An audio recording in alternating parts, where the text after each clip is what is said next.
George Avakian, a Russian-born jazz scholar and architect of the American music industry who produced essential recordings by Louis Armstrong, Miles Davis, and other stars, has died at age 98. Avakian's daughter, Anahid Avakian Gregg, confirmed that her father died Wednesday morning at his home in Manhattan.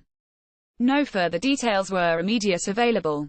Avakian, an executive at Columbia Records and Warner Brothers, among other labels, helped popularize such consumer standards as liner notes, the long-playing album and a live album.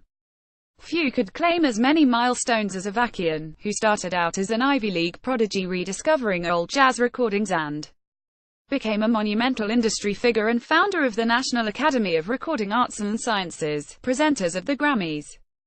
Through the artists he promoted and the breakthroughs he championed, Avakian helped shape the music we listen to and the way we listen to it. The innovations Avakian brought to helped bring to the recording industry are so fundamental and taken for granted today that most people under the age of 70 would find it hard to imagine there was ever a time when they didn't exist. Downbeat magazine declared in presenting Avakian a Lifetime Achievement Award in 2000. His contributions date back to the late 1930s, when he was an undergraduate at Yale and a jazz fan frustrated by the limited availability of his favorite music. He wrote to numerous companies and finally convinced Decca to let him compile Chicago Jazz, widely regarded as the first jazz album and among the first jazz records to include liner notes, written by Avakian. Decca said, in essence, "We don't know quite what jazz in those cities is about, but you seem to know, so why don't you go ahead and produce them?" Avakian told JazzWax in 2010. Avakian was soon working on new and old music, documenting and making history, and jazz's stature was changing from popular entertainment to art. He prepared a series of reissues at Columbia that featured recordings by Armstrong, Ellington and Bessie Smith and helped launch the inclusion of alternate takes of individual songs. He produced the classic, Louis Armstrong Plays W.C. Handy, and one of Dave Brubeck's most popular albums, Dave Digs Disney.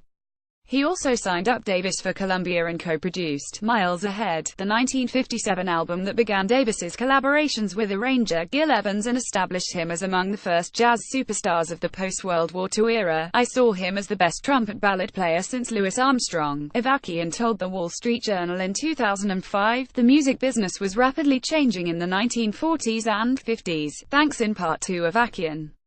Columbia was the industry leader in issuing classical recordings as albums, and Avakian, as head of Columbia's pop division, oversaw the landmark 1948 release of 100 long-playing records for pop and jazz. Featuring Frank Sinatra, Dinah Shore and other artists, they were pressed on vinyl that was thinner than the traditional 78 revolutions per minute shellac records and played at what became the standard speed, 3313 revolutions per minute. In the 1950s, Avakian supervised two historic live recordings, Benny Goodman Live at Carnegie Hall 1938, and Ellington at Newport. The Goodman concert, released in 1950, was among jazz's first double albums, first live albums and first to sell 1 million copies.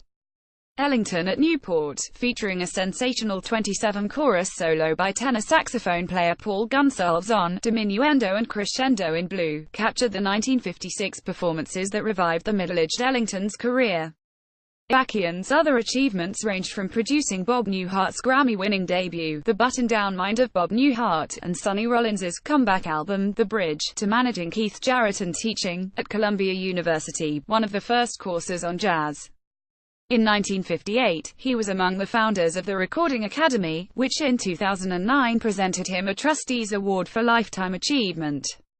His other honors included an Advocacy Award from the National Endowment for the Arts, a Commander des Arts et Lettres from France, and the Soviet Union's highest honor, the Order of Lenin.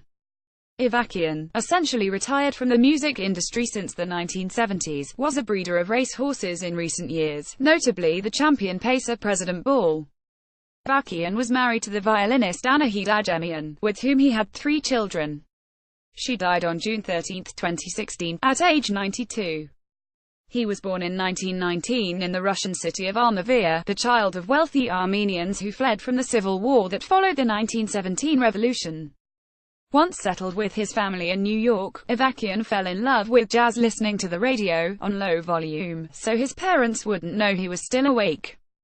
When he entered Yale, jazz was still a relatively new and popular genre and few sensed it had lasting value. Avakian was barely out of his teens when he met Armstrong. While at Yale, he helped unearth tracks from Armstrong's foundational Hot 5 and Hot 7 sessions from the 1920s.